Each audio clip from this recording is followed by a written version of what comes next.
রাতুল ভাই কি করতেছেন মূলত এখানে?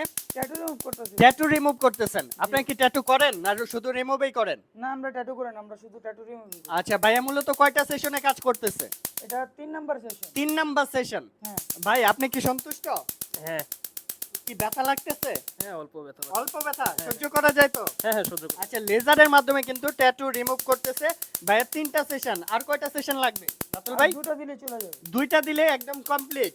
হুম। ভাই একদম আপনি আগে যেরকম ছিল, আগে তো অনেক বেশি ছিল, হ্যাঁ, হ্যাঁ। মোটামুটি রিমুভ হয়েছে না? হ্যাঁ অনেকটা রিমুভ আপনি কি পস্তাইতেছেন না, ট্যাটু না। করে? ট্যাটু করে পস্তাইছি। আচ্ছা ঠিক আছে। বাংলাদেশের প্রেক্ষাপটে আসলে বাংলাদেশ না, মুসলিম হিসেবে কিন্তু ট্যাটু করাটা একদমই হারাম। আপনারা যারা ট্যাটু করছেন, রিমুভ করতে চাচ্ছেন, তারা অবশ্যই কিন্তু বিডি ট্যাটু রিমুভ সেন্টারে এসে আপনার ট্যাটুটা রিমুভ করে ফেলতে পারেন। আশা করি একদম সঠিক একটা সার্ভিস